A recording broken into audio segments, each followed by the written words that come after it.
మీ అందరికీ ప్రైజ్లాడండి. బాగున్నారు కదా మీ అందరు?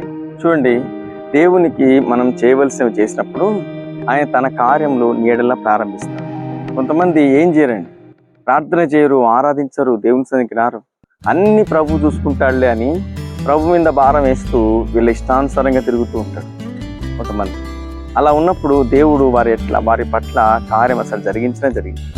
చూడండి, ఆయన మనం ఏం చెప్తాడో అది చేసినప్పుడు తప్పకుండా ఆయన చేసే విషయంలో నీ విషయంలో కూడా కృప చూపి. చూడండి, యేసుక్రీస్తు ప్రభు లాజరు సమాధి దగ్గరికి వచ్చి చెప్పిన మాట ఏంటంటే, మీరు ఆ రాయిని తీసేయండి, నేను లాజరు లేపుతాను.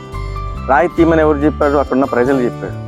రాయి తీసేస్తేనే ఆయన కార్యం అవతల జరిగించబడింది. రాయి తీసేయగానే లాజరు బయటికి రమ్మని తర్వాత చెప్పాడు. అంటే మనం చేయవలసింది చేయాలి, తర్వాత ఆయన చేసేది అద్భుతంగా ఆయన చేస్తాడండి. అలాగే బాణలను మీరు నీళ్లతో నింపండి, నేను దాన్ని ద్రాక్షారసంగా మారుస్తాను. చూడండి, బాణలను నీళ్లతో నింపితేనే తర్వాత ద్రాక్షారసమైంది. ఆయన చెప్పింది ఫస్ట్ మనం చేయాల్సింది మనం చేసినప్పుడు ఆయన అద్భుతాన్ని అక్కడే సృష్టిస్తాడు.